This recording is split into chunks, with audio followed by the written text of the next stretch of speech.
Never can tell. Hello, friends. Welcome to another episode of Conscious Observers Live. Jordan's here. And Sarah. And Sarah. Give me a thumbs up in the comments if you can hear and see us because we were having some of our regular technical difficulties. Wouldn't be a Saturday Night Live without some technical difficulties for us. Yep. So let's see how everyone's doing out there, guys. Already seeing people filling in. It's good to see. I'll give a few more minutes, let people come in before we go deep. Yeah, our sound wasn't working for some reason when we were testing. So somebody go in the comments and tell me if you can hear and see me, please. Before we get too much further along. Actually, can't you turn this up and see? I'll just put on my little Okay. So it looks like everything's going good. Okay, we got some thumbs up. All right, cool. Yeah. Yay. And it's one of those things where like everything's cool until like right before, we hit record and then everything just turned off. It's like, what's happening? So I had to disconnect everything. Anyways, we're here, guys, and so are y'all. That's the important thing. So welcome. Happy Saturday. Happy Saturday. Yeah. So this week we went really deep on this guy here, the analysis and assessment of the gateway process. And as we always do, we reconvene on Saturday and take questions from you lovely folks and talk about everything. And we'll hit up some like current events and see what you guys are up to out there in the real world and all that fun stuff. So let's talk to Sarah. How are you doing today, Sarah? Fantastic. What'd you do today?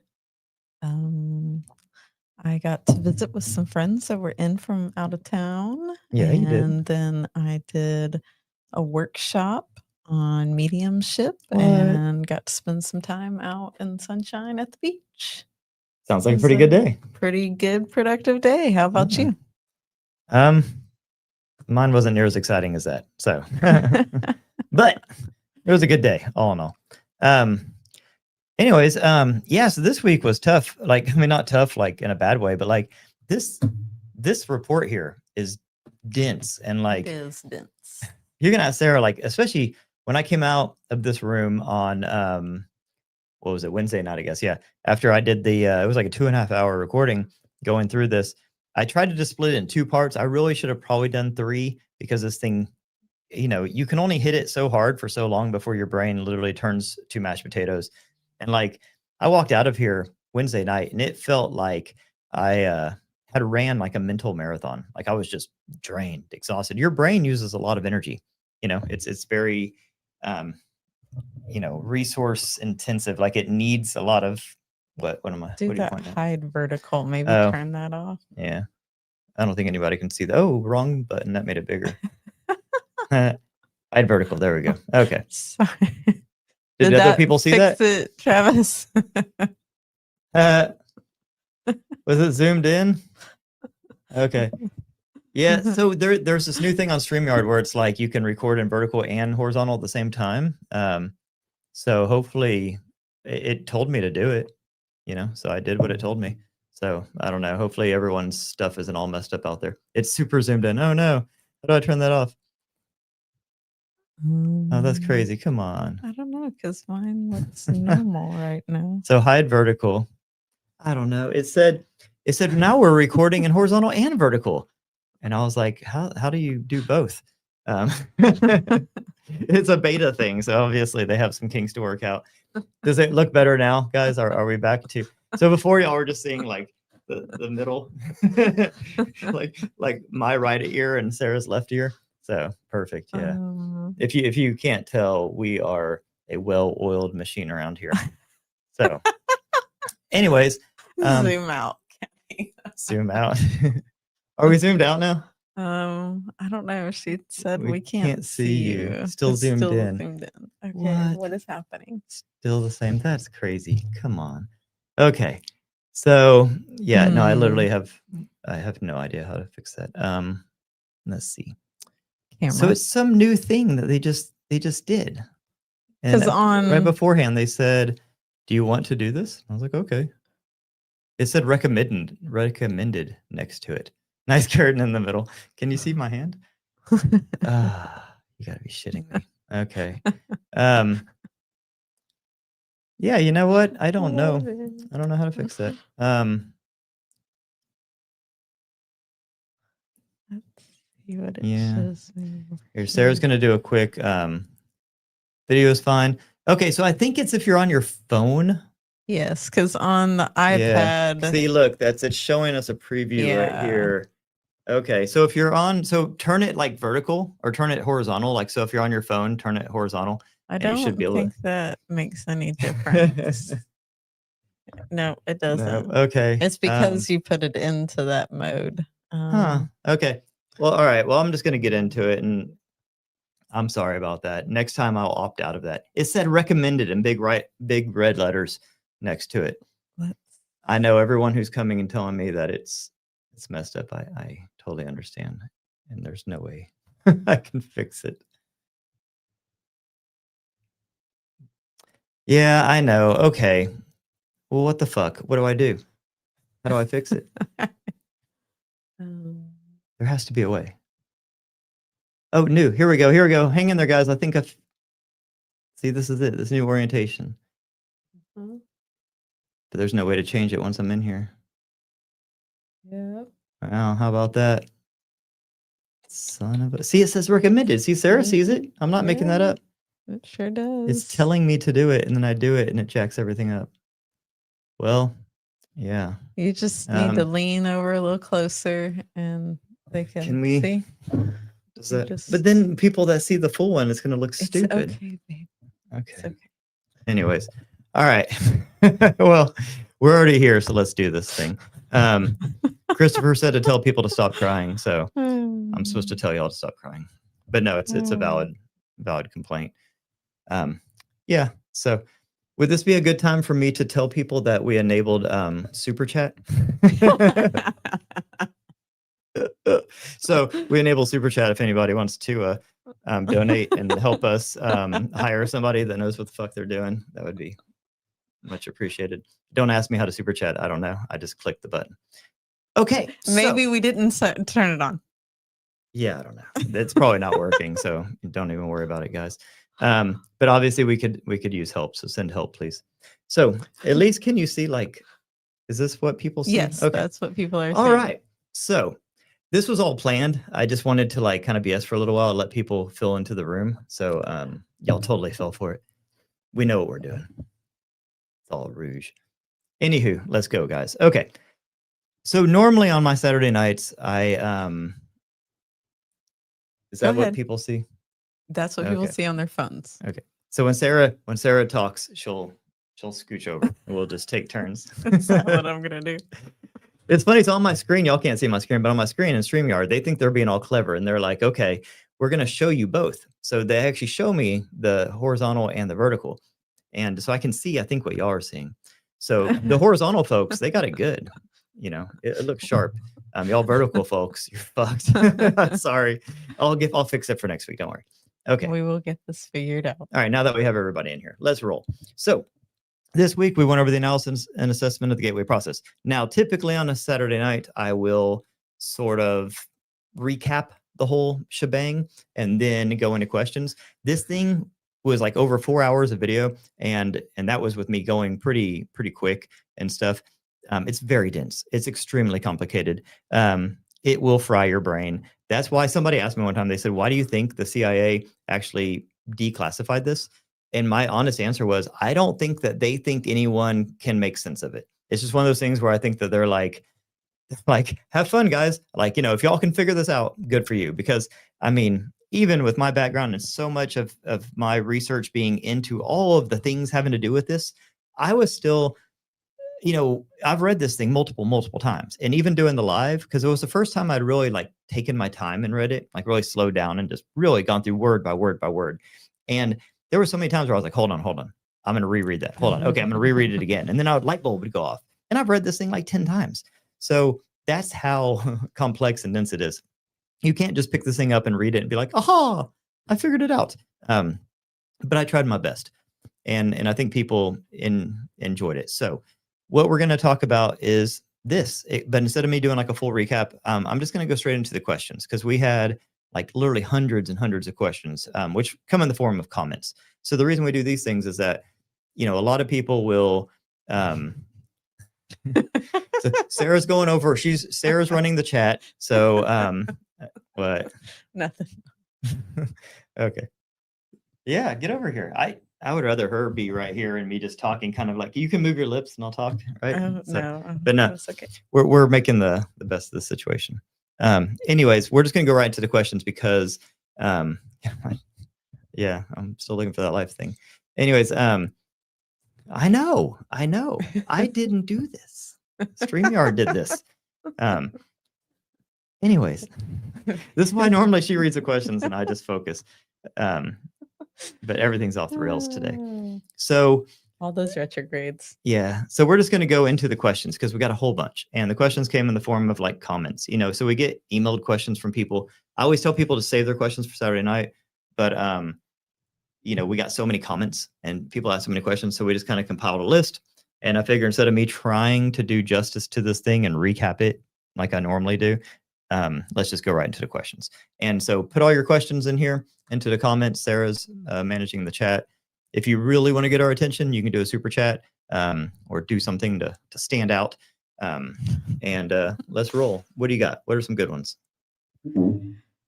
Okay.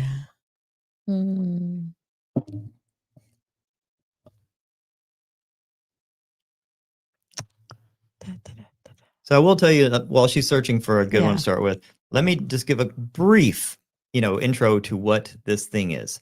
And this was a report that there was a guy named Wayne McDonnell. He was a lieutenant commander of military intelligence in the U.S. Army in 1983, and he was sent out on a mission by his superiors to figure out everything he could about consciousness, essentially, because we were in a Cold War with Russia. We found out Russia had secret spies, and our government was like, uh-oh, you know, they have secret spies. We don't. What are we going to do? So they sent this guy out and they said, hey, go figure out how we can come up with some secret spies, how we can tap into consciousness, how we can start manipulating reality and remote viewing and astral projecting and doing all these amazing things the Russians were doing. So he sent Wayne McDonnell out on this hunt, and he did not know what he was getting himself into. And he came back, he found the Monroe Institute, he found the Gateway Project. He went there with a doctor and they trained. It blew his mind. He understood that all these things work, but he had no idea how to explain it to his superiors. Right? These are military people back in the 80s. He's like, how am I going to break this down? So he had to do a ton of research into all of the intervening fields and tried to explain, okay, how does this work at a consciousness level, a quantum physics level, a spirituality level? You know, what are we going to do about religions? All of this stuff. So he put together this whole analysis, and that's what this thing is. It is the analysis and assessment of the gateway process. And it's not just about the gateway process. It is about how to explain how the gateway process works, going into things like, you know, hypnosis and bringing in Ishak Bentov and, you know, Bohm and all of the greatest minds in quantum physics and science back then, and psychology and parapsychology and everything, try to explain this. And this assessment is what he gave to his superiors to say, hey, you know, the gateway process at the Monroe Institute works. It works so good. And here is how I think it works. Here's all the context and supporting data. And that's what this analysis is. And it's crazy because it goes into everything, like what this universe is, what reality is, what God is, what, you know, what everything is. And it's really, really interesting. Now, I'm not saying everything in here is true. You know, this was 42 years ago, but it's very interesting. So that's what we covered in the 2 episodes this week. And now we're just going to go over some questions. Okay. Which we start with. I know we got some really juicy ones, but let's start kind of simple-ish. Oh. Never mind. Just dive right in. Screw it. Okay. Well, so obviously, how much of this program or what they discovered from this program do you think ended up in black budget projects we'll never hear about? Okay. So the question is, like, how much of this material, like, so this thing was classified for like 20 years and then they declassified it in the early 2000s. So all of this material was classified at a point. So the question is, if I'm reading or hearing right, like how much of all of this is now still classified? Like how much of it's in these like black projects? Yeah, like how much are they still working on? Like what other projects and stuff do you think, you know what I mean? Yeah. Like how far do you think it's gone? Well, it's evolved. So we know pretty much that the remote viewing project, according to them, was terminated.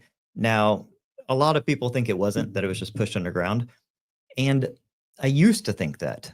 What I think happened to the remote viewing project is they got frustrated with it because it's so inconsistent. Remote viewing is very subjective. It's a lot of it is sort of vague because there's this time distortion factor. There's personal things that they call the analytical overlay. So it's really hard to get like super duper precise information from remote viewing. And military and intelligence, they want super duper precise. So I think they might have even scrapped. I think they might have been right. I mean, they probably still have some black projects working on remote viewing, but I think they've moved on. I think now they're into what's called psionics and these kind of psychotronic warfare things where they're literally using, that's what like Skywatcher and all those guys are about, is using what they call psionic assets, which are people. There's a new whistleblower, Jordan. His name's Jordan.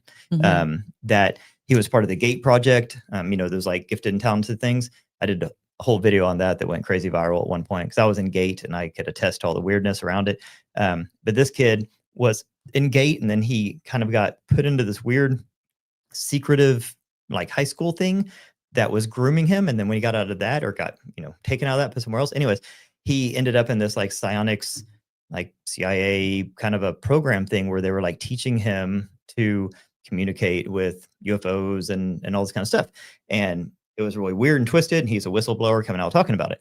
Well, normally you would listen to a story like that and you're like, okay, whatever, take it with a grain of salt. But, then you have the Skywatcher team that's exactly what they say they're doing. And they're, these are all ex-military people and intelligence people saying that they have these psionic assets.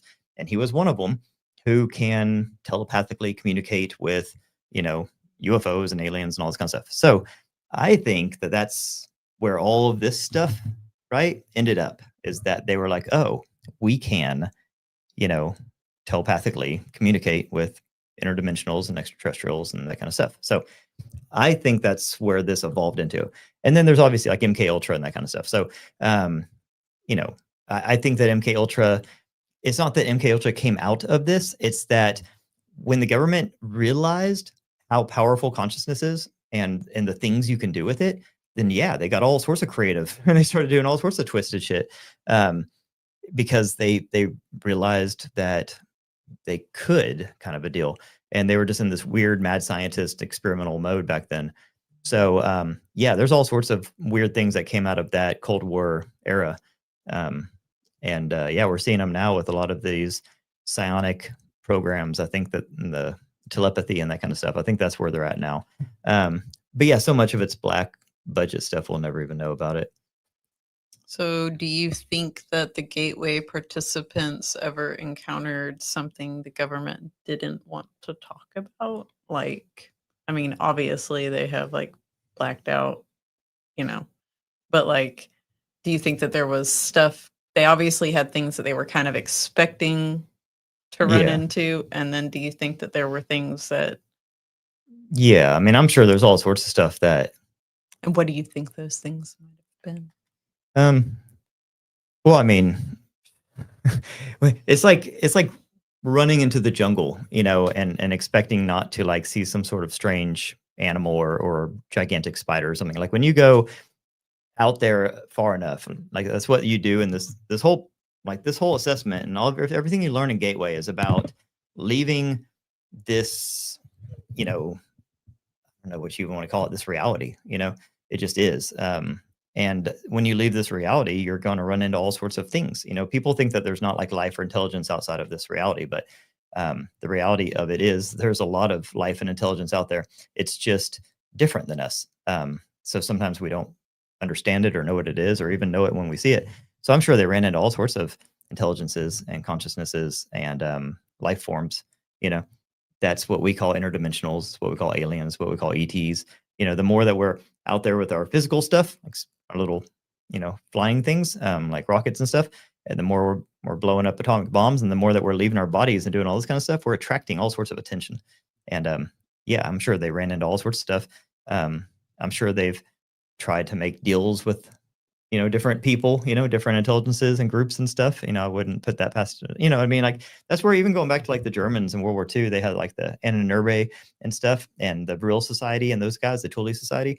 They even sent like some of their German scientists to India to learn with like the Buddhist monks and stuff to learn like how to meditate and these kinds of things. And they brought all that information back, that spiritual practice, and they started using it to basically what they were trying to do is make deals. Like that was the whole point of like the Ahnenerbe and the Thule Society and stuff, is they wanted to basically get like technological secrets and information from these spirits. Like they would connect with these spirits, and that's what like Maria Orsic and all those channelers that they were using, those Hungarian channelers, was to get technology and information from these intelligences, and in return you got to give them something, and they seem to have given them their soul. So yeah, I mean, I think that like once our government figures out that there are other intelligences out there and they have information, they can trade and stuff, like who knows what crazy shit they're doing. Okay, so then do you think that they were trying to find a scientific way to do like these magical traditions from like ancient, traditions and stuff? Yeah. I mean, even like NASA today. So NASA was created, well, it's funny, its origins come from two main people.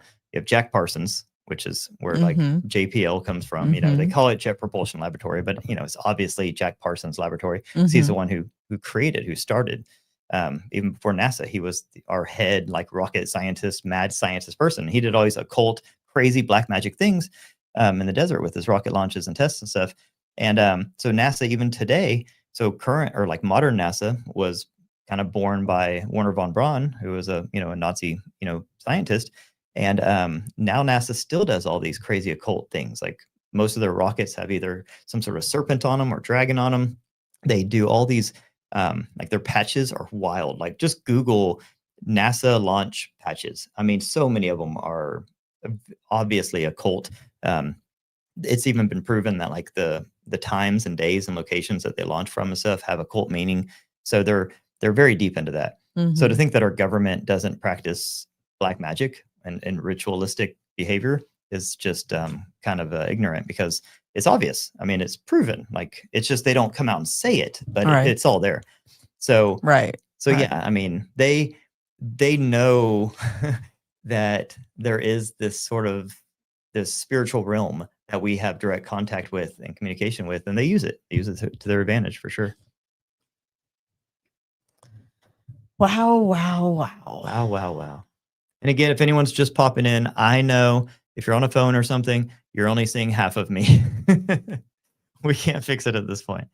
Try to watch on a laptop or a computer or something, and it should work fine. We hope. Okay. So, if consciousness can exist outside the body, could the CIA theoretically spy on anyone, anywhere, anytime? Consciousness can exist outside the body. Could CIA theoretically spy on anyone, anywhere, anytime? Well, I mean, yeah. So it doesn't even really matter if consciousness is outside the body. So I think what they're asking is, like, is it like, so we worry about like surveillance, like, government spying on us through like our phones and stuff, right? But what Robert Monroe showed us is that you can like literally leave your body and you could just, you can do whatever the hell you want. You know what I mean? Like it's basically, once you master it, like at first it's very hard to master, but he had mastered it and he could literally do all those. I mean, if he wanted to use it for bad purposes, he could do all those things that, that we worry about, spy on people, peep on people, do all that stuff. And be completely, there's no way you can really know anybody's there. You might get a faint like percept of it. You might be like, I feel like someone's in the room or something like that, right? But there'd be no way to prove it. Yeah. So yeah, I mean, if our government really, really wanted to, they could use psychic spies in that way, where they could literally just, go in an out of body state and walk right into your house. There's not really anything you can do about it. So let's just hope they don't do that. But I mean, yeah, that's definitely within the realm of possibility. Oh, Did any gateway trainees ever get stuck out of body or experience any harmful side effects from gateway experience? Um, hmm. Well, I mean, I don't know if I could, I don't have all the data, but from what I've heard, when we were there, we did a day on lucid dreaming, and the really interesting thing about the lucid dreaming was they didn't. So one of our days was supposed to be learning how to lucid dream, and they decided not to do it because they're kind of on the fence. I don't know how they are now, but at the time it seemed like they were a little on the fence about even teaching lucid dreaming because, so say you go in an out of body state or an astral state or whatever. I'll try to lean over. Okay, so when you dream at night, okay, you're dreaming and you're somewhere, you're in some other place, and you're having this wild, crazy experience, right? And then like your cat, scratches you or something in the real world, and you wake right up. Boom. Mhm. So it doesn't matter how far away you are, it doesn't matter what dimension you're in, it doesn't matter what wild activity you're doing in your dream, you'll wake up and come right back to your body immediately, right? There's no chance of getting lost.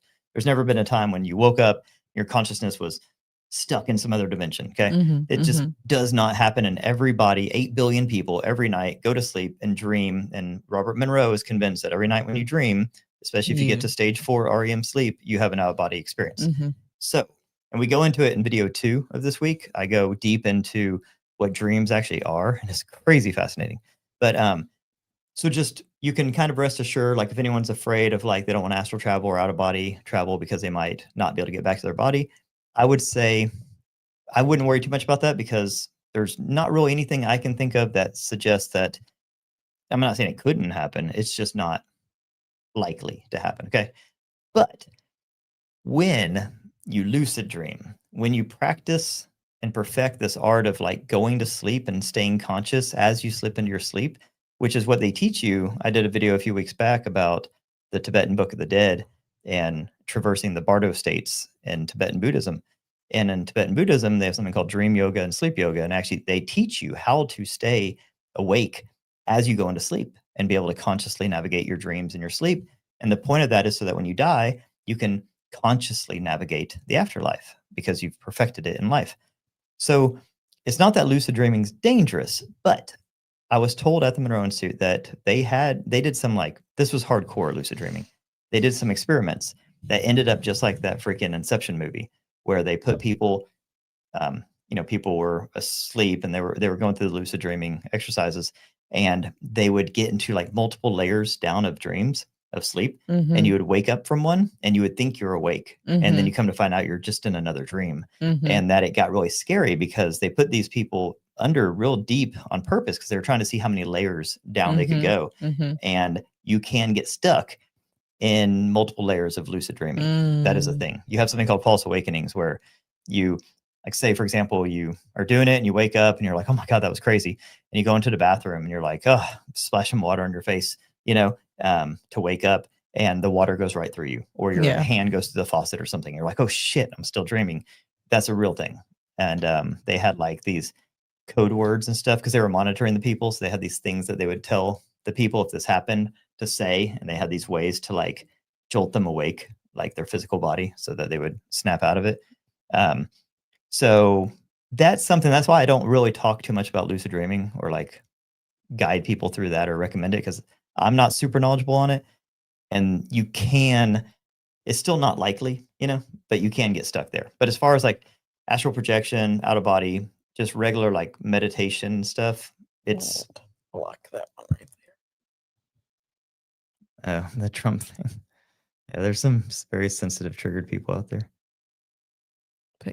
Okay, you're in timeout, buddy. All right, keep it cordial out there.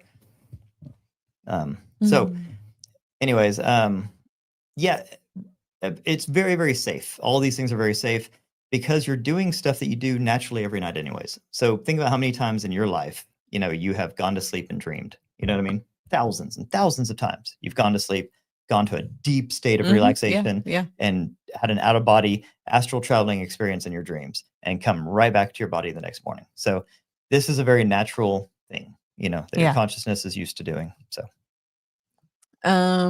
Okay. I had the question, like, what do you think happens when you click out And then Eddie in the comments said that he remembered you mentioning that they improved the recordings to minimize the clicking out. And was asking, what do you think they changed? But like, what do you think happens whenever you click out? So the clicking out, if you don't know, is when so say you're doing the meditation, say you're doing the gateway or HemiSync, and you're like, in a real deep, meditative state, and you're going through the exercises, you're listening to Bob's voice, you're doing all the things, and all of a sudden you just black out. And then what usually happens is at the end of the tape, Bob's voice comes back and he's like, "Well, now return to our physical waking body." And when you hear that voice, you're just like, "Whoa," and you're back. And you're like, "That was crazy." Now, people at first will be like, "Oh, I fell asleep." But anyone who's ever done this knows that that's not sleep. There's a difference between sleep and clicking out. When you click out, it's like that you aren't asleep. Right. You know what I mean? Like when you're asleep. Like if you pass out, wake up and you drool over you and, you're like, "Oh." Yeah. But like clicking out's different. Like it's like you'll still be sitting perfectly up and you'll like come to and you're just like, "What was that?" Yeah. So what happens is, and I go into this in depth in I think the first part of the video on Tuesdays about how the click out works. And you're literally clicking out of this reality. So when you click out of this reality, you don't always remember it because you're losing this type of consciousness. Your consciousness is leaving this reality and going to a different reality. Yeah. So it's not that you're going to sleep. It's just that you don't remember what just happened, but you can recall it. So the best way to recall it is just simply go into another meditation, without the HemiSync, just a regular meditation, and recall it. Just, okay, what happened when that click out? Or when you go to sleep at night, say, okay, when I wake up in the morning, I want to remember what happened. But so the click out is literally your consciousness is clicking out of this reality and going somewhere else. And sometimes you remember it, many times you don't. So the question specifically was, what did they do when they changed the audio? Because the new ones, they're working on it to where you don't click out as easy. The old school HemiSync, you clicked out all the time. Yeah, the old school really was hardcore. A lot of people don't like the old school because it's too. It was a bit intense for me. Yeah, like the real HemiSync, the old school stuff is very raw. Like they didn't really care about. Like now, like Monroe Institute does a really good job making it like pretty and easy on the ears and stuff, right? Bob wasn't into all that. He was just like, I want to blast off. What's gonna blast me off? And it was hardcore. And you would click out and you'd have some wild experiences. I mean, I've had some of the crazy experiences in my life, like far surpassing any psychedelics I've done, far surpassing anything I've ever done, through just HemiSync. And but a lot of times those click outs are where the most hardcore stuff happens and you don't remember it. So what I think that they're trying to do with the newer stuff, and Tom Campbell has some tapes too that he says reduces the click out. I haven't tried them, but he talks a lot about that. So what I think they're doing is the Monroe stuff, the whole point of it was to bring you up to the edge of sleep and then keep you awake. That was the whole point. And that's the beauty of it, because when you're in that hypnagogic state and you can be in this, you're tricking your brain. Okay. So the whole point of HemiSync is you're tricking your brain into thinking it's asleep when it's not. That's how you access these altered states. These altered states are essentially sleep states. They're states that you don't normally have access to when you're in your waking conscious life. Yeah. So you trick your body into thinking it's asleep when you're not, and you can access these states. And so you're walking a fine line between consciousness and unconsciousness, right? Between awake and asleep. And so you have to toggle that line and stay there. And it's hard to do that for 45 minutes, right? Absolutely. So a lot of people, either pass out, falling asleep is normal, or click out. And clicking out's totally different. So what you want to do is you want to click out, but stay aware, right? So it's just all about the evolution of learning the sound technology and everything.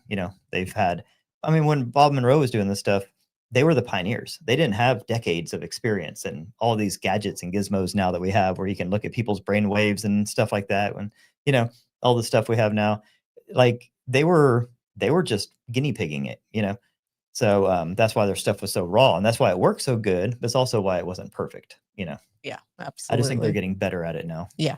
They've had how many years to 50 years Yeah. to improve on his technology. Yeah. Yeah. And well, like now some of it, they've got like pink and white and brown, Mhm. like noise that they incorporate in there and Yep. like all kinds of different stuff. So, like, They can layer it. They can put yeah. certain tones that get you to certain states. So they can put you in like a theta state while also putting tones in there that stimulate certain parts of your brain that keep you awake and aware. So there's different things they could do now they couldn't do back then. Absolutely. So, what are your thoughts on this being like the real life Jedi training manual? Well, I mean, that's when I was at the Monroe Institute, that's what it felt like. It felt like we were learning secrets. You know what I mean? Yeah. Like secrets, like hacks and stuff. Yeah. So yeah. I mean, you could easily, if the Monroe Institute wanted to, they could easily turn themselves into like a Jedi school. But they stay pretty, you got to give it to them. They stay very aligned with Robert Monroe's mission and purpose. You know what I mean? Like the stuff they teach there and the way they do it and the processes are very old school. Everything they do there is very old school. It's very, very much like the place was run in 1975, right? It has not changed that much. And they could, if they wanted to, just go all out and say, we're going to turn this into freaking Hogwarts Jedi school. But, they keep it pretty professional. But definitely the stuff you learn there, you can take it from there and take it on your own and level it up. And yeah, I mean, you can definitely get some, like the whole force in the Jedi, using the force. That's what, like a lot of this, like telekinesis, and PK and telepathy and a lot of those things that were like parts of like what Jedis did. I mean, obviously they're like next level, but this is like the basis for all of that.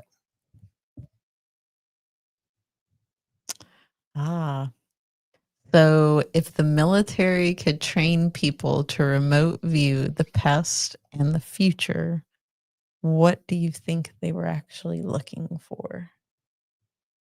In their remote viewing, like in these, like sending these people to learn to do this, what do you think that they're? Yeah, I don't know. I mean, when they first started doing it, they were just seeing if they could. That was it. They're like, can we go into the future?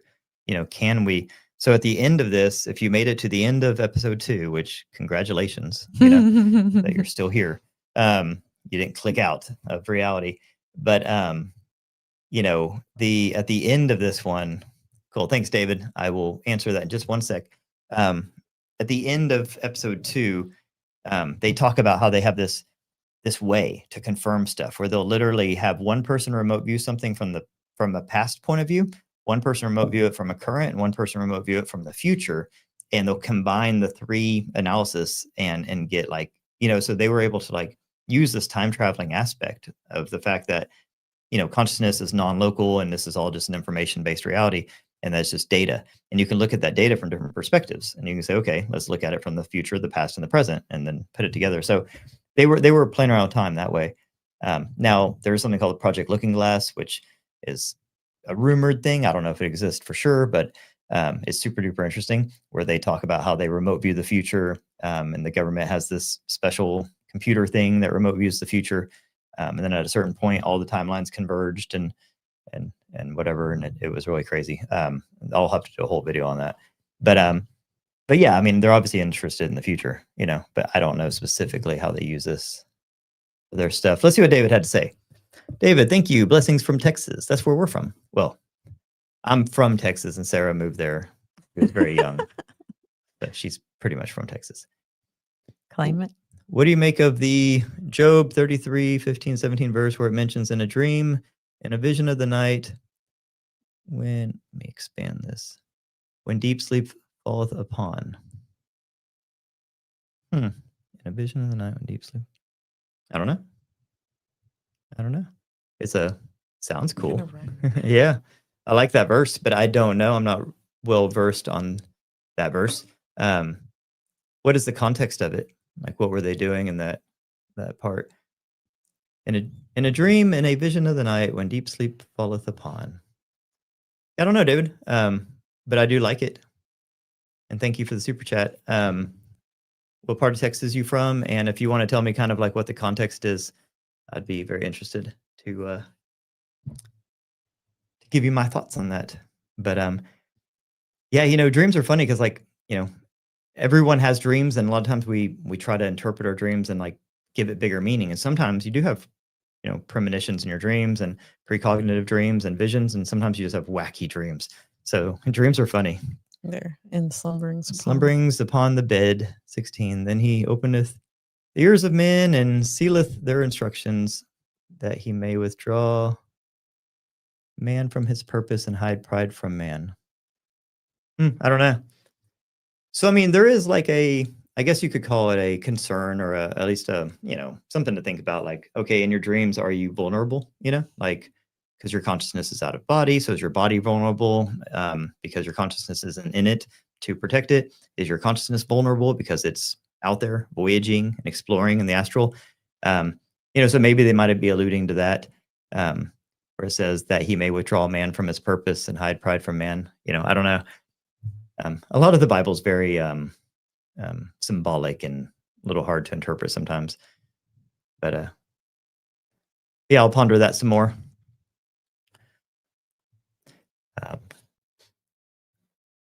So, have you read any of Ingo Swann's books? Yeah, Eddie. Oh, yeah. I love Ingo Swann. So Penetration is one of my favorite books ever. It's freaking wild. And that was when he was in his fuck it mode, when he was just like, because like he revealed a lot of stuff in Penetration that he was definitely not supposed to. And if you want to read a book that really, really, really will mess with your worldview, Penetration is the one. And Ingo Swann is, well, by all accounts, by everyone who knew him. I did not know him. That was before my time, but everyone that knew him really respected him. He was very well respected, very well liked, very, very good remote viewer. So it doesn't mean everything he remote viewed is true, because remote viewing that's just his one personal account. But the government held him in very high esteem. All of his colleagues did. And the stuff he put in Penetration about remote viewing the moon, he was tasked by the government to remote view the moon. They didn't tell him it was the moon. And he saw, basically giant Nordic humanoid people, like the Nordics that everyone reports seeing here on Earth, running kind of like what he would consider like a slave colony inside the moon, and using the moon as like this watchtower for Earth, and all sorts of other stuff too. The Greys were there. There was like different colonies on the moon and actually inside the moon, all sorts of stuff. It was wild. But then on top of that, he had all sorts of experiences here on Earth that were that were nuts. I mean, he basically had encounters with aliens here on Earth, but they were like, people will say like they walk amongst us. Like he recounts one time he's in a grocery store and he's like shopping in the fruit section or whatever, and there's this like tall exotic woman, right? And he was like, she was like gorgeous and all that, but she was just exotic, like a person you see and they just stand out, and you're just like, what the? And she was like communicating with him telepathically the whole time, and he knew that she was there, like watching him, like he was watched by a lot of different, like even when he remote viewed the moon, he was told to leave by consciousnesses that were protecting the moon, so they basically were like, whoa, how did you even get past our defenses, and then they basically told him to go away. So bless you. Very professional of you not to sneeze into the microphone. I would have. So yeah, Ingo was a very awesome guy. Penetration is an amazing book, and it will definitely make you rethink a lot of things. Oh, are you going to do a book report on those books? That'd be a fun one. Yeah, I will. Good thinking, guys. Book report. People are liking the book report, so let me know if you guys are liking it, if y'all have any recommendations. I have another one. Yeah, if you have any request. I have another one coming up on Tuesday that I'm really excited about, and I think you will be too. So you just have to wait a couple more days. All right, what else we got, Sarah? Okay.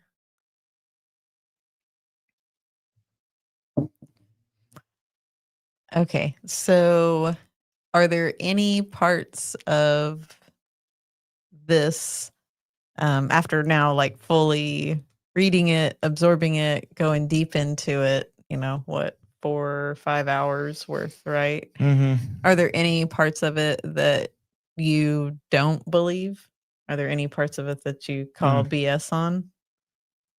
Good question.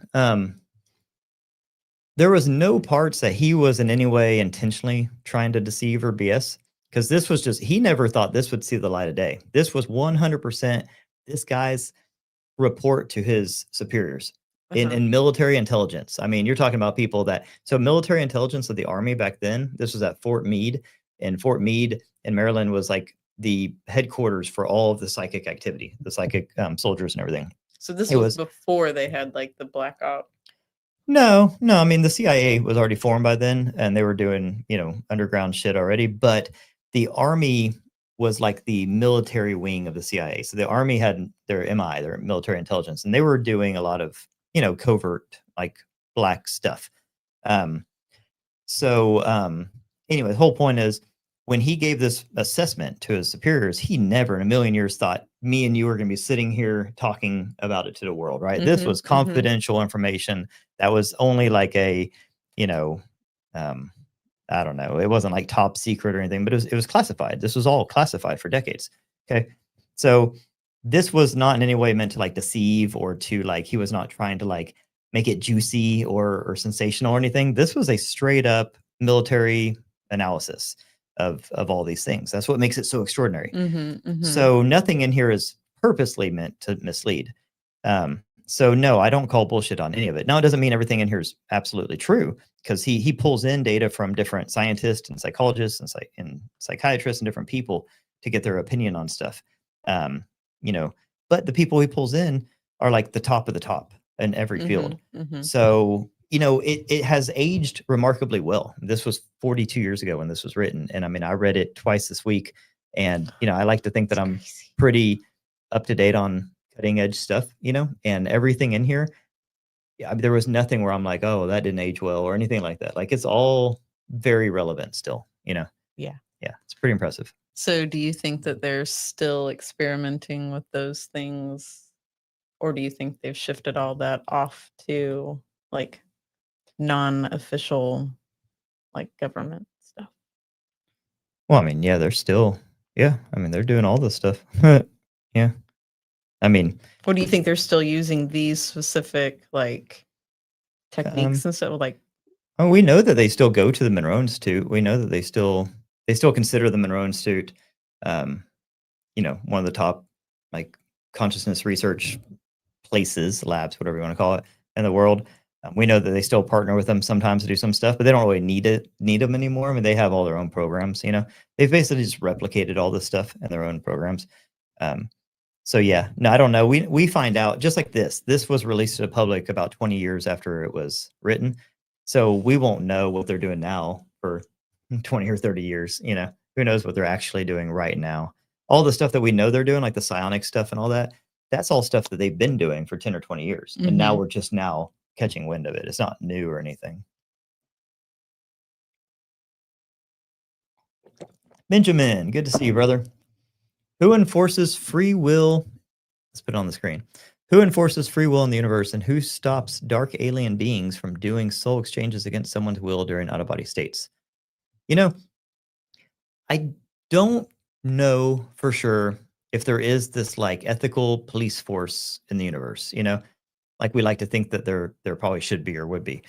What it seems like is that life exists in these kind of realms and places that keeps it pretty isolated until it reaches a certain developmental point, right? So if you think about it, like we're just now getting to the point where the average everyday person can like do out of body stuff and astral travel stuff and all that kind of stuff. Like now back in the day, they like the druids and different people in like the mystery schools and stuff were doing the same stuff, but it was kind of relegated to a select few. It wasn't widespread. It was more like elites and royalty and that kind of stuff. But now, like anybody can do it, right? So, but now we're pretty technologically advanced. We're pretty far along consciously and that kind of stuff. So I think it's almost like the universe regulates itself that way. It's like everything is so spread out and so vast that to really be able to, in the physical world or in the spirit world, like even when you go out of body or your astral astrally projecting, it's not like there's just entities everywhere. It's not like you're in a crowd of people. It's pretty sparse. Now, it makes you think that, okay, like the filter, that makes sure that people are ethical and behave properly. It's just the fact that it's kind of hard to do things in the spirit world, in the non-physical world. Like, it's the distances are so vast, everyone has free will and that kind of stuff. So as far as like actually who's stopping this stuff, like, I know people think there's like a galactic federation and these kinds of things, and there probably are like groups of beings and intelligences and stuff that work together. I don't doubt that one bit. And there probably are like nefarious entities that try to sneak around them and do bad stuff or whatever, just like we have here on Earth. But ultimately, at the end of the day, everybody's sort of in charge of their own soul, and their own consciousness. We have police force here, we have police. It doesn't mean somebody can't just break into my house. Of course they can, Mhm. So I protect myself, we're armed. So we're good. But like, so when you're out of body traveling, astral traveling, that kind of stuff, even if there is this galactic police force, it doesn't mean that they're going to be there in an instant, or doesn't mean they can stop everything, whatever. So that's why, like, protecting yourself at a conscious level, spiritual level, like, trying to have, like pure thoughts and trying to not attract negative entities. We've talked about in the Loosh episode that there's a lot of parasitic type energy vampires type stuff out there. So don't put out that kind of signal that's going to attract them. When you are out of body traveling, astral traveling, like, protect yourself. We talked about it in the first video that I did this week about the energy reball, about the mantras that you do. Like, there's a lot of things, especially when I went to the Monroe Institute, they take protection very seriously. Like, we protect ourselves every time we go out of body, every time we astral project, every time we do any exercise, we first protect ourselves. So, so yeah, Benjamin, I don't know is the answer. I don't know if there is any intelligence out there that kind of serves as like the cosmic police force. I think there probably are pockets of them, but at the end of the day, it's up to each individual to protect themselves and to, kind of take this stuff seriously. Yep. If you scroll back up, Eddie. And thank you for the question. Very good question. Wait, What? Eddie had a good question there. Yeah. Eddie, did you or any of the participants that visited the Monroe Institute have encounters with any entities the way Robert Monroe wrote about? Oh. Sarah says this is a good one. Yeah. I mean, so I did a whole video on this when I first started the Conscious Observers. I think it was like my third video I did on my Monroe Institute thing. And I talked about our Bigfoot experience. I talked about, I think I basically recapped most of our paranormal experiences, but we had a lot of paranormal experiences there. And, it, how do I pull that off the screen? Oh, it was pretty shocking, actually. I went into it with high hopes that we would have something like cool happen, but I didn't really expect like it was basically, it's hard to put into words. It felt like I was there for 6 days. It felt like the entire time we were having what I would call paranormal activity, because it was very rare that there wasn't something happening. It wasn't in a bad way at all, because like the whole time it was this like amazing experience and everyone had a blast, and it was a lot of fun, and I would do it again in a heartbeat. But it had this very paranormal feel to it. It just did the whole thing. Like, even when I came home, it felt like I had just woken up from a dream. And the whole thing was very, very trippy. And yeah, Yes, there was a what we would call a Bigfoot sighting, Mhm. or a watching. Come to find out, it seems like the Bigfoot actually is stationed there, I guess you would say, more or less, as a protector, because it's a portal. Like, the Monroe Institute's one gigantic portal. Yep. And so I've told people this before, but of course, Benjamin, thank you. I'll say it again. I'll keep it short. But like, what I found out about the Monroe Institute and what explained all the paranormal stuff is that, so we're here on Earth, okay, and we're very dense. It's almost like we're at the bottom of the ocean. And say you're at the bottom of the ocean, and there's like ships at the top, right? And they're on the top of the water, and they want to communicate with you. They want to talk to you. Well, is it easier for them to go down to the bottom of the ocean, or is it easier for them to wait until you come up to the top? So if you imagine we're the ones at the bottom of the ocean, and let's say some interdimensionals, right? These intelligences that are non-human, they are at the top. Now, they could probably, if they really wanted to, submerge themselves into this density, but I don't think they want to, because most of them talk about this place is crazy. They're like, they look at Earth as fucking nuts. Like, why are y'all doing this to yourself? It's so restrictive and it's so dense and it's so chaotic. So, but they're really interested in us. So what they found out is there's places in the world like the Monroe Institute where we go to them, right? So we go into our little check units, these sensory deprivation booths, and we put on our headphones and we go into each one with like a mission, right? Kind of a specific thing that you're doing. And what happens is you leave this density, you go up to their level, somewhat, or at least they can meet you in the middle. And so they look at places like the Monroe Institute, and there's other ones around the world, other places like that they look at as a way where they can observe and contact and everything humans. And it's pretty interesting when you think about it. It's like a zoo, right? It's like a porthole into our world for them. And I had several experiences there when I went into like that kind of astral mode, when you're in the booth and you're not in your body anymore. It's not like an out of body state. It's your consciousness or your awareness or whatever is out of this whole world, this whole reality. You move your awareness. You don't really move your consciousness. Like out of body and astral travel are two different things. But your awareness is completely out of this dimension. You're able to phase shift and tune your tuner to a totally different station. And you can go to other dimensions. And I went to all sorts of other dimensions. And I encountered all sorts of, they're not aliens. There's intelligences. Like how people say when they go to like DMT land, and they'll see like the machine elves and stuff in DMT land, and they're intelligent. Those aren't aliens, right? No one really describes those as aliens. They're just intelligences in another dimension. And we saw lots of them. Okay.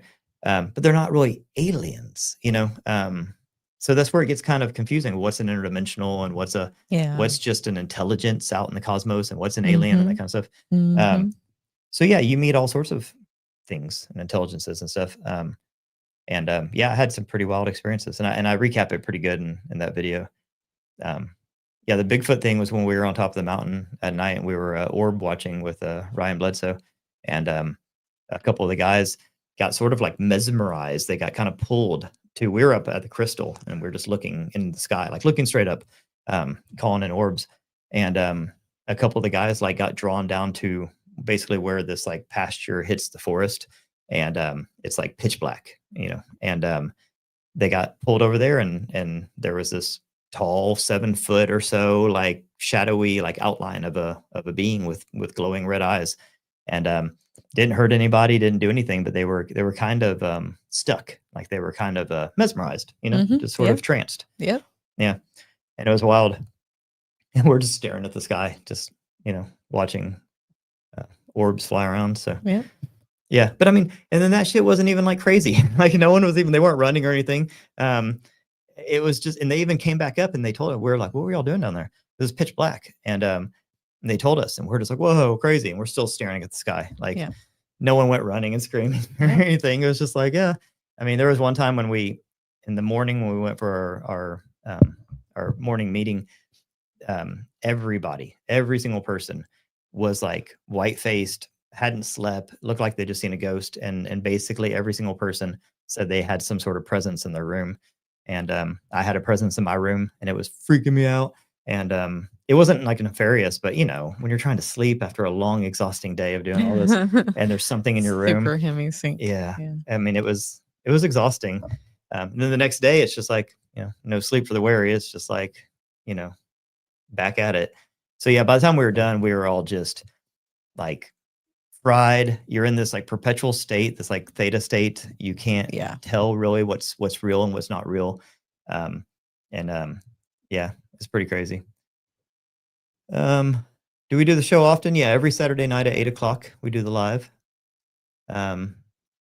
Somebody asked if I fear death. Yeah, do you fear death? Like I I was like this close to fucking dying in 2019. Good So times. yeah, good times. But so I can laugh about it now, but I look at like all of life as like extra innings, right? Like for me, not for you, but for me, I'm like, this is bonus time. So like I'm very grateful for every second and every day, and I take everything. I try not to take anything for granted.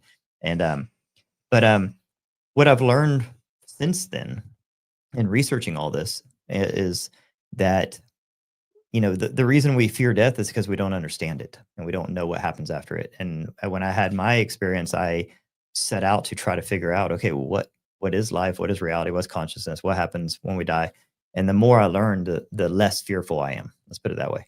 I am not afraid to die, but I'm loving life. So I want to ride this party out as long as possible. But no, nothing that I've in all my research and everything.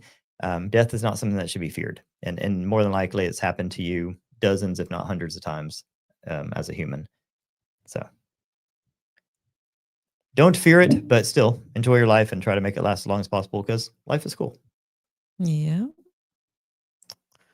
What else you got, babe? You've got a new question. Just go all the way down to the bottom. There you go. Which one? Up one more. About Focus 10. There you go. Read the question. So is Focus 10 similar to the state right before sleep? You said this was the focus where you talk to your higher self, right? You didn't talk to your higher self in Focus 10, did you? I don't remember which focus exactly. So 10 is going to be like the state right before sleep because it's going to kind of be it's where you slip into theta. Yeah, it's very theta. It's a great one. 10 and 12 is where you spend most of your time.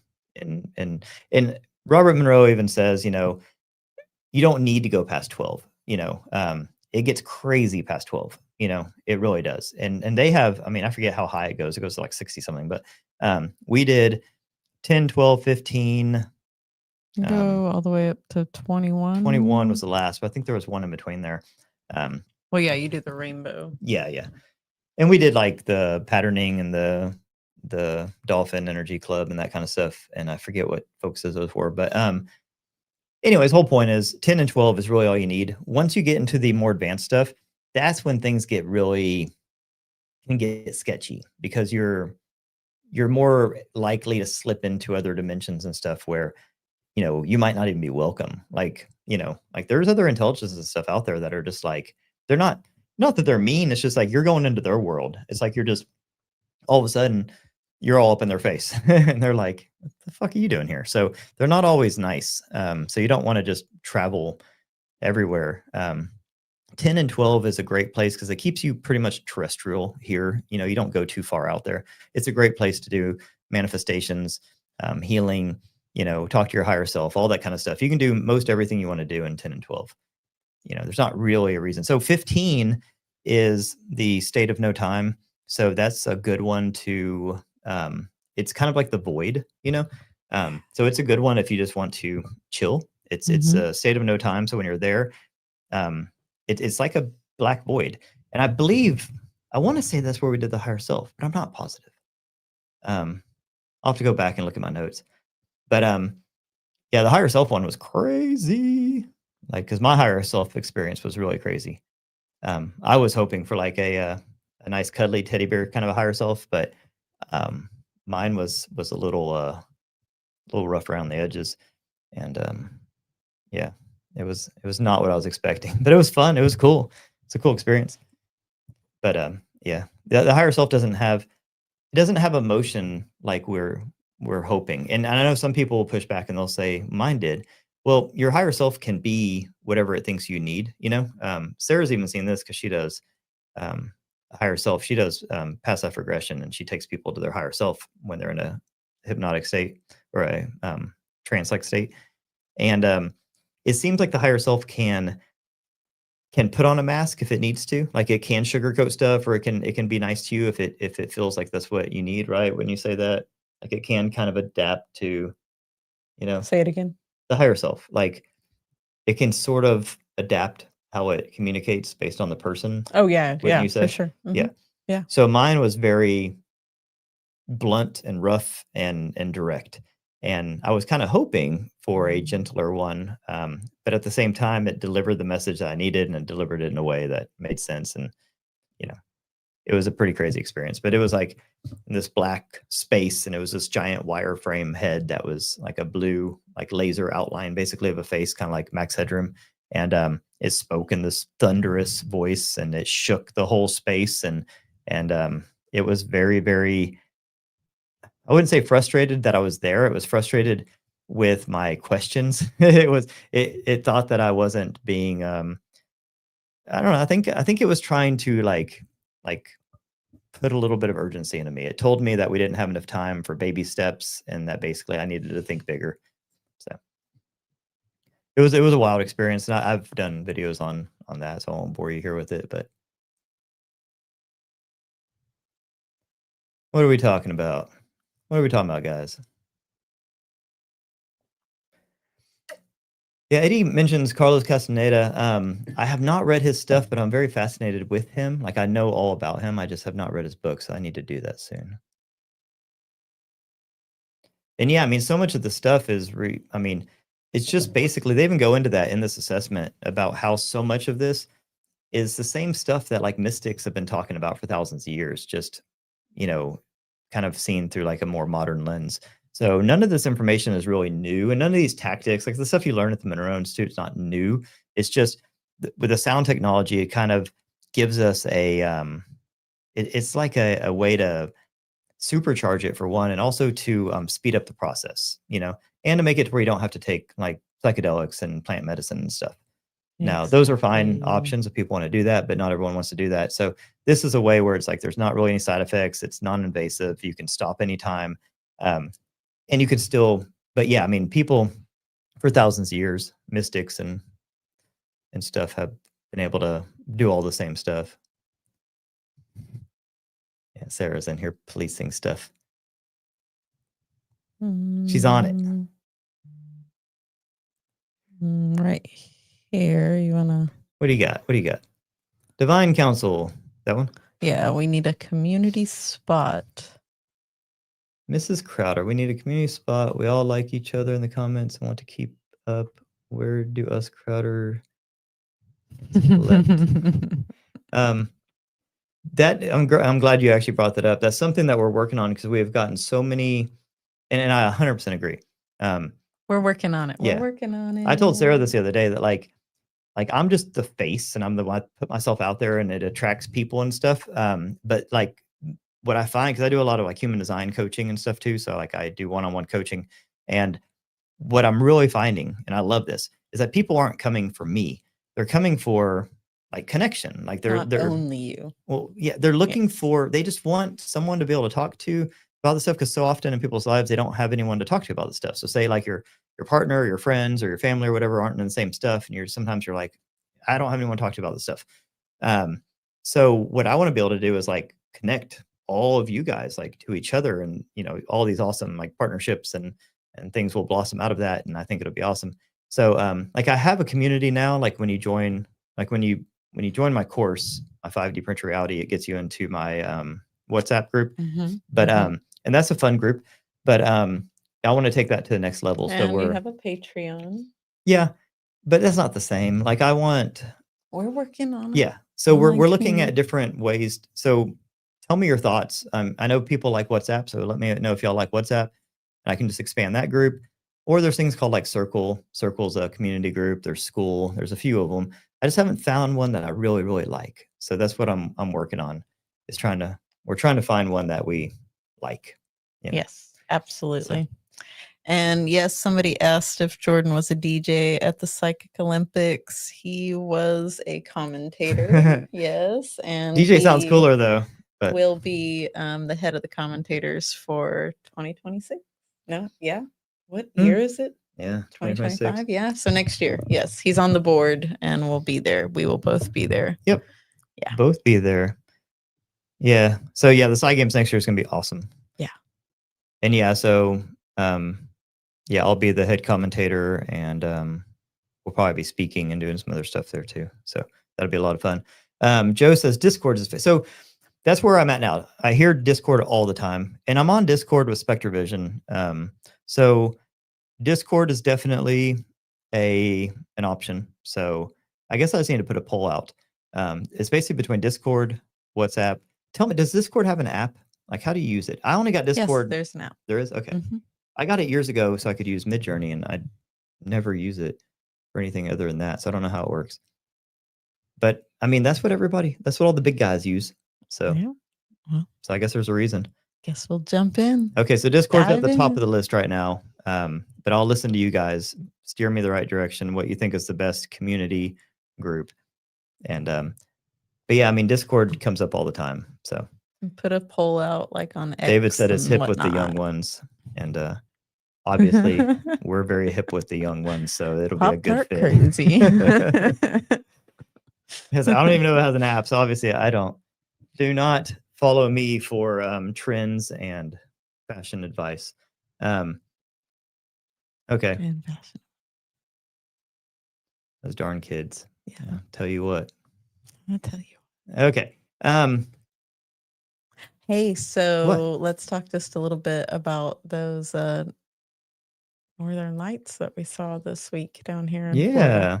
Did y'all see the Northern Lights where you guys are from? We're in Florida, and it was our third. Sarah brought this to my attention because she's very perceptive. So over the last 18 months, we've had 3 Northern Lights here, and the first one was 5.5. I'm not sure if it was 5.5. It might have been 5.10. It was Mother's Day the first time, Okay. and then it was 10.10, and we then thought it was 5.5, 11.11. 10.10, 11.11. But still 5.10, 10.10, and 11.11. Well, so the last 2 were 10.10, 11.11. Yeah, That's kind of for cool. sure, 100%. Anyways, yeah, it was wild. So, and then lately, like the next day I went outside, and I've been talking about it on my X about the sun. I mean, we're in Florida, so it's not like crazy that it's sunny, but like the sun, especially the next day, and like the stars that night. Remember how we even went out with our super daughter, bright, and all of us, crazy. like, it wasn't just me, all of us were like, why are the stars so bright? Like, they were like, the stars looked, I don't know, they looked fake. I mean, they just looked fake. And the whole sky looked fake. And so I know it has to do with the ionization and everything. But it was wild. And then the next day, the sun was like crazy hot. Like, I felt like I was getting sunburned. And it's middle of November, and it was just so hot. And then today we were out there, and I took some pictures about an X. I mean, the sun is white. And I know that, like, people talk about how, it used to be orange and now it's white. And I know that's been a thing for a while. I mean, I live on the same earth. I remember the sun used to be orange, right? Yeah. Like, it was always orange, and now it's white. But I mean, it was so white today. Like, I put a picture on my Instagram and my X of it today, and like it's not even like white. It's almost like blue. It's weird. So it's not that, like, I don't think the sun is like a simulator or anything like that. I think the sun's a portal, and I think the sun is conscious. I don't think the sun is what they say it is. Like, the sun doesn't operate the way that they, like, if it actually had like this nuclear fusion reactor inside of it, it wouldn't be operating the way it does. Like, I don't know if y'all know this. The sun is cooler the closer you get to the surface. Doesn't make any sense. So the surface of the sun is actually way cooler, like millions of degrees cooler than like the layer. I think it's the corona, the layer right outside of it.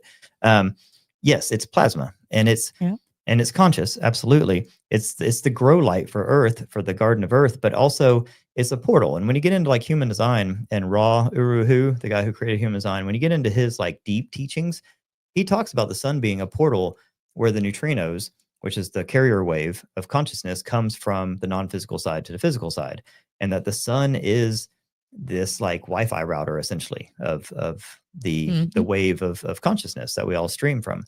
And so the sun is amazing, it's powerful, bless you, but it's not this like big ball of fire like they say. So the fact that the color's changing and stuff isn't really crazy. Like, I think that it just means that it's like changing its frequency, it's changing its vibration, it's leveling up too, and it's just changing, so we're all changing. Everything's always evolving and changing, but we know very little about the sun as far as like science goes. We know it's strange. We know that it's powerful. So but yeah, it's definitely seems to be changing. I mean, we've lived in Florida for 11 years. That's not super long, but I know people have lived here their entire lives and they've never seen the Northern Lights one time. And now to have it 3 times in 2 years is crazy. I mean, that's just not normal. And for people to say it's normal, to me, it doesn't make any sense. Like, Yeah. it's just not. It's not. It doesn't mean it's bad. I'm not saying any of this is bad. I'm just saying it's not normal. Yeah. It's just not. If it was normal, it'd happen all the time. That's what normal means. Well, and there was it's definitely like a shift in energy, like in like people were like acting differently and stuff, Mhm. you know? Yeah. Yeah, there's a lot of change happening right now. So, but yeah, I think that a lot of human consciousness has to do with the sun. Going back to Monroe Institute, they did some of their explorer tapes where they have this elite team of astral explorers. They call it the Explorer Group or the Explorer Team, and they were not really remote viewing the sun, but they have these what they call inspec friends, these like intelligent species, these guides that are non-human intelligences that guide them, and like Miranon's one of them, and they can go in that astral out of body state, and they can communicate with them and talk to them. And one time, and this is all on the Monroe Institute channel, if you go to their Explorer series, they recorded all these sessions. It's amazing, and they talked about what the sun is, and the sun is, they called it the glow lamp, the grow lamp for the Garden of Earth, and that it used to flash and then it stopped flashing. And when it stopped flashing, it changed its frequency. And when it did that, that's when we split into right brain and left brain. And it caused the evolution of like human consciousness.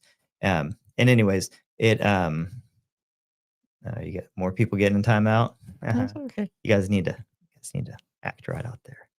Sarah's on it. Doesn't fuck around. But anyways, they did a whole deep dive into what the sun is.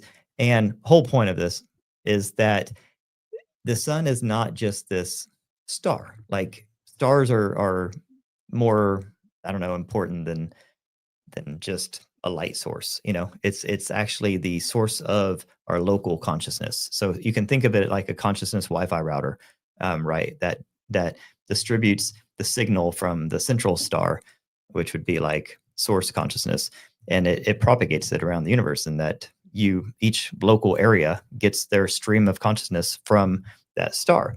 And so anyways, it's a portal, and it's where the neutrinos come from, and the neutrinos are the carrier wave of consciousness.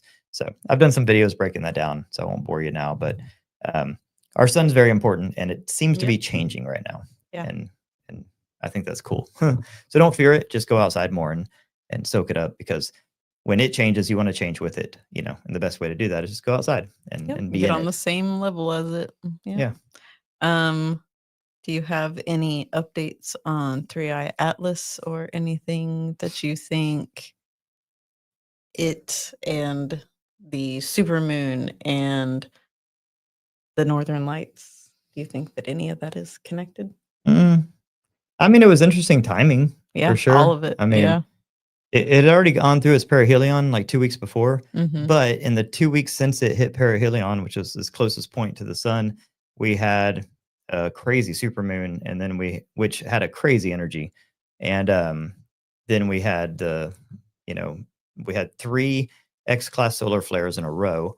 2 of the X-class solar flares, basically. Yeah, go ahead. There, I'm just gonna get rid of this. Yeah. This Oh, dweeb we guy. already Oh, did that. So do the next one. sorry. There Yeah, you he's annoying. All right. go. One bad Thank you. apple. Yeah, so like, okay, 3 Atlas hit perihelion closest to the sun on October 29th. And the 2 weeks since then, we had 3 X-class solar flares in a row, a supermoon, and then Northern Lights over half of the planet. So I don't think 3 Atlas had anything to do with that, but it's interesting because like I did a whole video breaking down like the astrology aspect of 3 Atlas and talking about how it's going, retrograde, which means it's going against the flow. So all the planets, actually they go counterclockwise. They go, counterclockwise. All the planets in the solar system go in a circle together. They all move together. And it's called the ecliptic. It's like a plane. It's like a record. And it came right against like 5 degrees off of that ecliptic. But so they're all the planets are going like that. And it came against them. So it's going against the flow. And in astrology, they call that retrograde. and we're very sensitive to retrograde. Like even if a planet, like say, when Mercury's in retrograde and everyone's like feeling a little wonky and the technology glitches out a little bit, that's simply an illusion of retrograde. Like Mhm. Mercury didn't really go backwards. It looks for a little bit like it's moving backwards in relation to us. And just the fact that it looks like it's moving backwards causes problems, right? Mhm. So imagine if something the size of Manhattan is going 150,000 miles an hour, against the flow in pure Yeah. retrograde through the entire Mhm. solar system. Yeah. It's going to cause some disruptions. How could it not?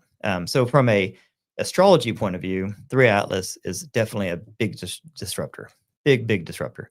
Mhm. Now I did my whole astrology report on it. I did a video on that on my YouTube and a podcast where I broke down. I did a reading on it using its perihelion as its birth date. And, like it put it in Scorpio in tropical, and it put it in Libra and sidereal. And when you go through the astrology report, it basically was telling us that it's going to cause lots of disruptions, and it's going to lead to basically an unmasking of deception. And then the Libra was going to be the swift justice, basically.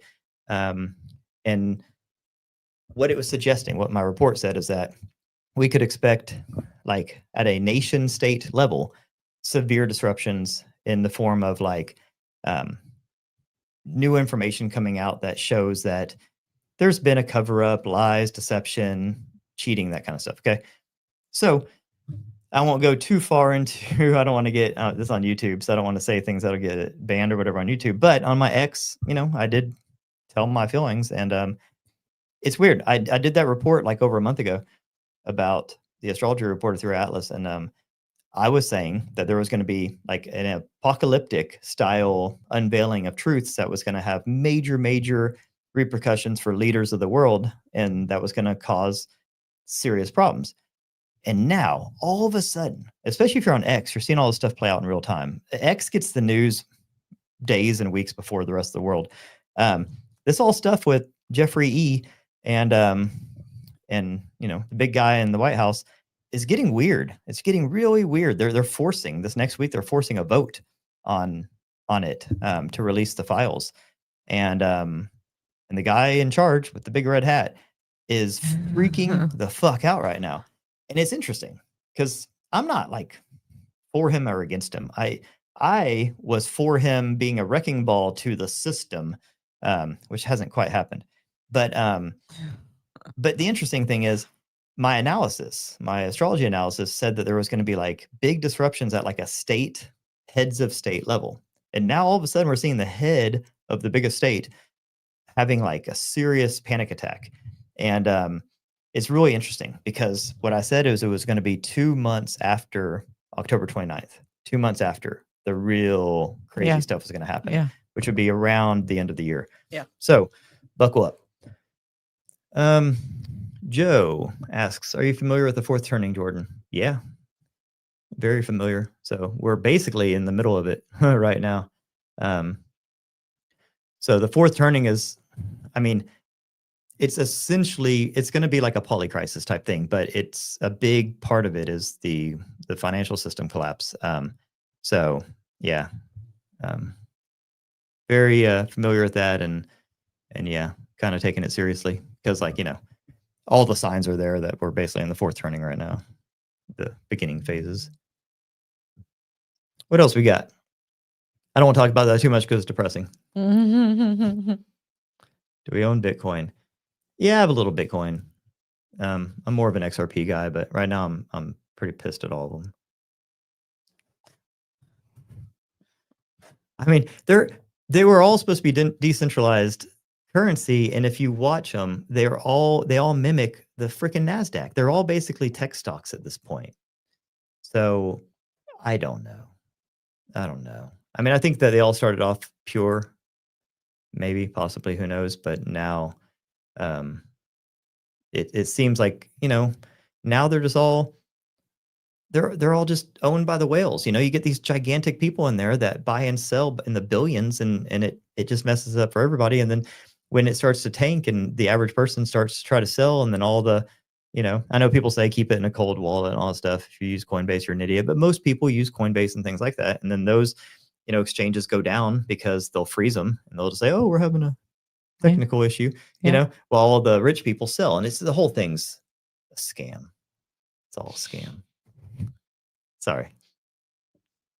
What else we got? What else do we have? Let's end on a happy note. What do you got? What do you got? What's happy? I know people don't come here for the happy. They come here for the crazy. But you can be crazy and happy. Fascinating how many people want 3i Atlas to be a spaceship. That shows a shift in humanity, in my opinion. Yeah. Okay. What do you think the November 21st Disclosure movie will reveal? Nothing. I'm jaded on all those Disclosure movies. I mean, everything they're going to talk about is the shit that, if you pay attention to any of this stuff, everyone's known this forever. Read The Day After Roswell. It was written in 1996 or something.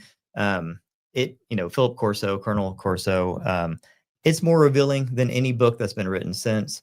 None of this is new information. They keep saying that they're doing this like drip disclosure, but all the shit that they're releasing is the same stuff that everyone already knows. Like Lou Elizondo wrote the dumbest book ever called Imminent, and he's like, oh, I'm going to tell you a bunch of shit that everyone, learned 30 years ago.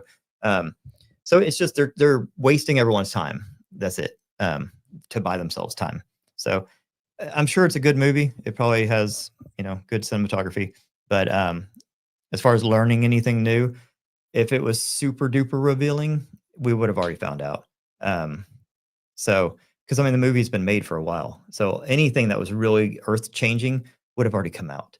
You're going to see some senators and congressmen and stuff like that say things like, oh, I was in a skiff one time and I found out some amazing information that I can't tell you. I don't see there being any actual reveals of any significance. But it doesn't mean don't go see it. I'm sure it's entertaining. What are we thinking about the 22nd, Steve? Why is that a big date for crypto? I don't know. Somebody said something about 3i Atlas being a spaceship. And then I get shit all the time because people are like, I guess I dash their dreams when I talk about it not being a spaceship. The reason I don't think it's a spaceship is because it behaves like a comet.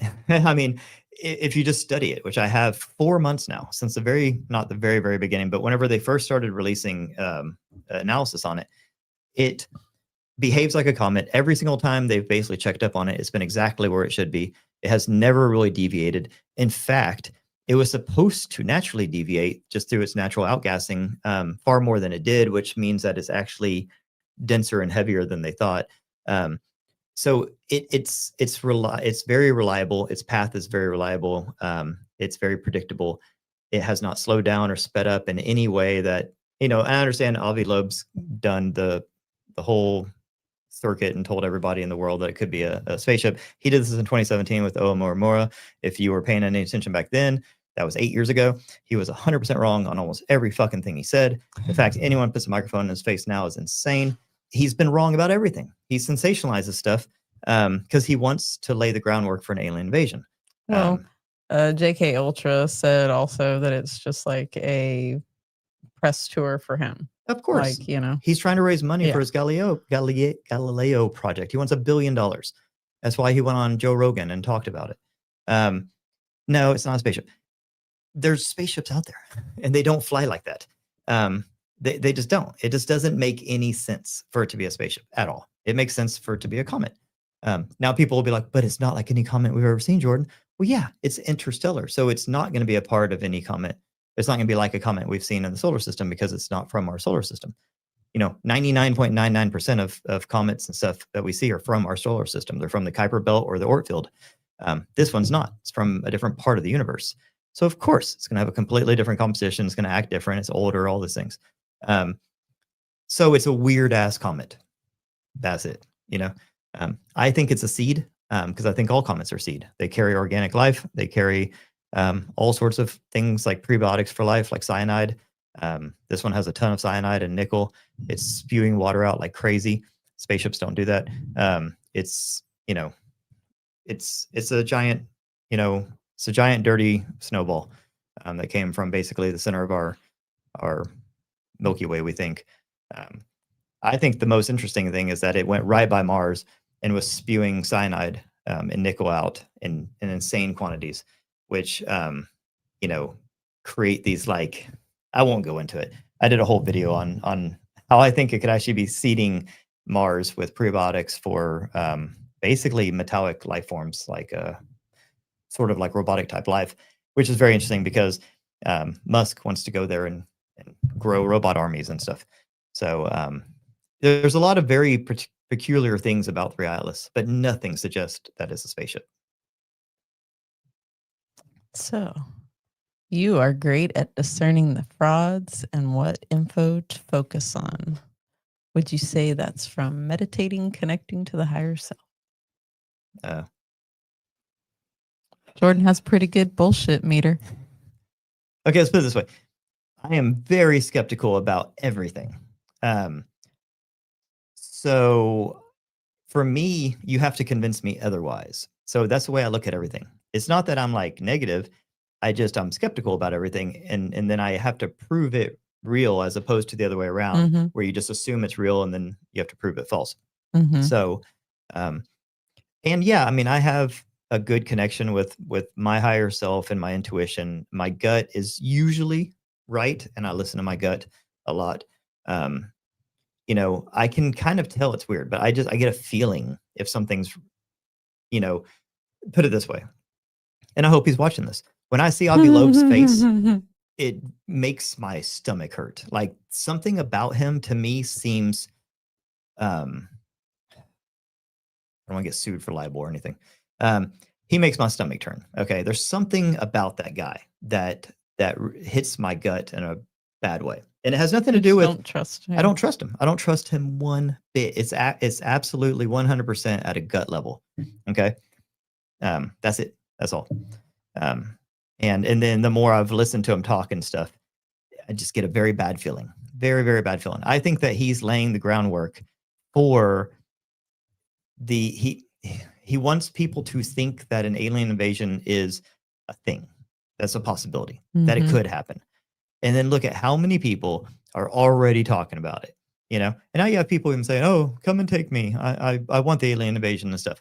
So he's making it very, very, and people will be like, "Good for him. He's making people think bigger and outside the box." That's not exactly what we think about when we say think outside the box. Saying absolutely aliens could exist. It's a gigantic cosmos and there could be all sorts of life forms out there. Yeah, duh, obviously. Saying that every time the comet comes into our solar system from somewhere else, that it's a freaking mothership that's going to invade Earth.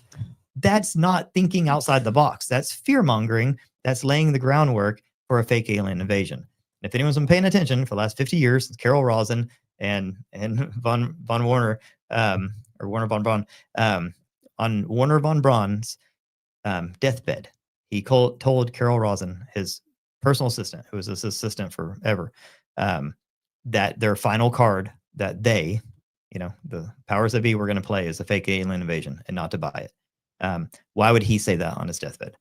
The man who, I mean, come on, like, if you know who this guy is, he knows what he's talking about. And he said that was her final card. Why would he say that? And why would she lie? So, and when I see Avi talk, I 100% know that if Werner von Braun was alive, he would sock him. So don't trust him.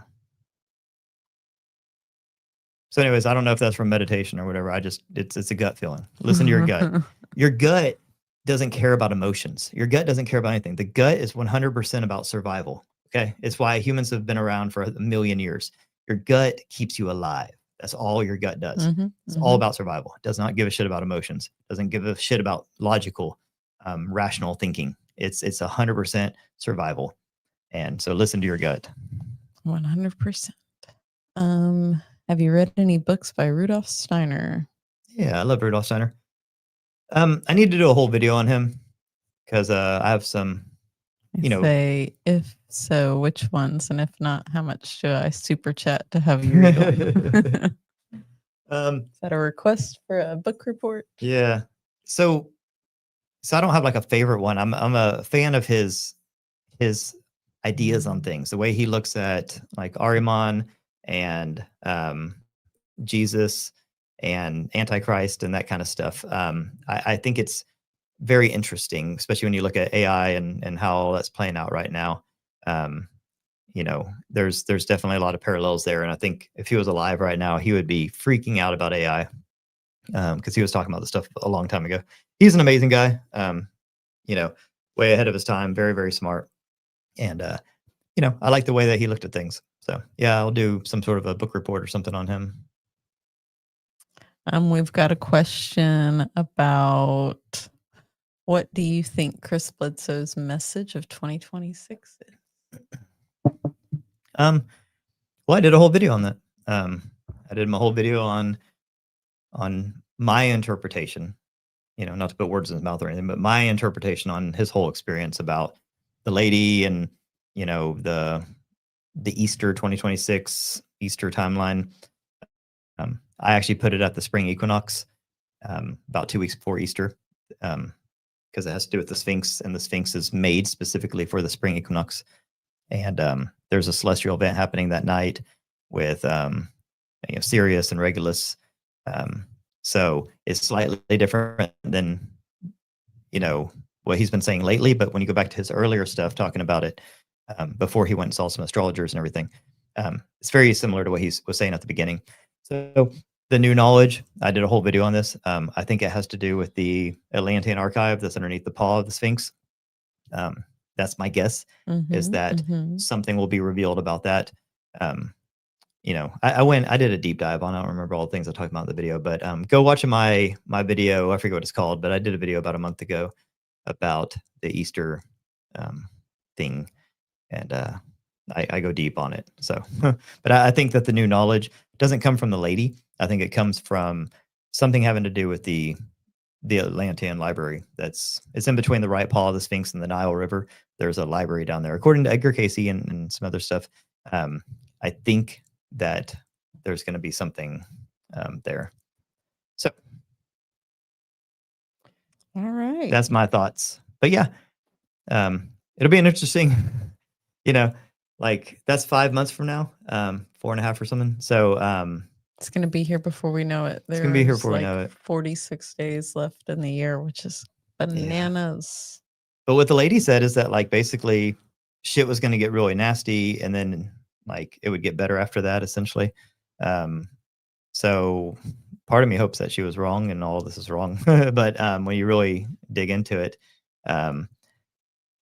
yeah, I mean, Joe says, my gut says, we've met Chris multiple times. We've hung out with him. Very, very good person. We've skywatched with him. We've got to know his entire family. He is a genuine person. Yeah.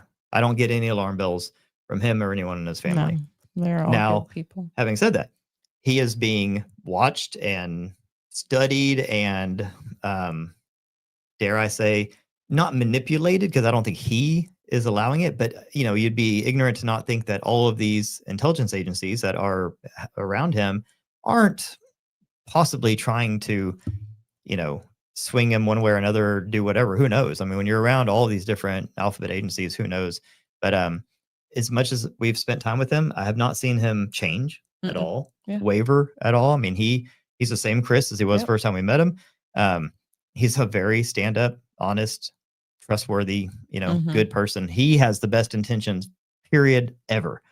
I don't know about all the people around him. That doesn't mean his family is freaking awesome. Yeah. But all these agencies and stuff. So it's like, there's all that. But I'm hoping that he rubs off on them. You know, I'm hoping that he's just such a good person that even if they went into it with their own, you know, when you're a hammer, everything's a nail. So I'm sure they're looking at like, ooh, how can we get to know the lady and weaponize all this information? You know, that's just how their brains work.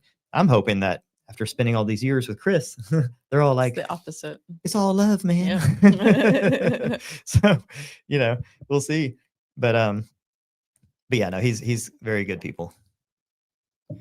Yeah. And I'm glad that he's sort of like our ambassador, you know what I mean? Absolutely. Like to this other side and everything, you know?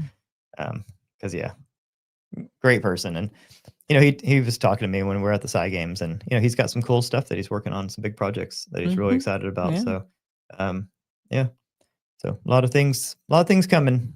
Yeah. I think there's definitely a communication going on between the other side and this side. you know. Absolutely. And I think they're trying to help us through this transition, through this this kind of tipping point. That we're at this like kind of consciousness tipping point kind of a deal. And I think they're trying to help us, you know. Doesn't mean that there's not negative guys out there trying to knock us down, but there's Yep. definitely good guys trying to help us. I Yep. definitely get that impression. And I think Chris is working with the good guys. So it's pretty crazy. Yep. Yeah. So we'll see. We'll see how it all shakes out. Absolutely. But anyways, good stuff, guys. Well, thank y'all for being here. Y'all rock as always. Yay. It's Saturday night. Another So Saturday night. let you guys get back to your lives. Just a little bit of technical difficulties, but you mostly got to see our Yeah. faces, depending on where you tuned in. Yeah. Sorry for how? all you vertical folks out there. You got to see half my face and Sarah's ear for a couple hours, but we'll get that figured out. It's always something. So didn't see that coming. Hey, we're just grateful that the microphones and the camera Let's were get us working. both in there for our Bye, farewell. everybody. All right. Thanks, guys. We'll see y'all next time. Be Next looking Saturday. on Tuesday. I have a new video coming out. We're going to do another book report. This one's a little different. I'm super excited about it. And I think you guys are going to like it. It's positive and life-changing. It's a Yay. little bit of a palate cleanser after last Yep. week. Yep, something a little bit lighter and easier to Yeah. digest. And use. You'll be Yep. able to use this to transform your life. Yep. So thanks for all your support. You guys are awesome. Y'all are the best. We'll see you soon. Bye.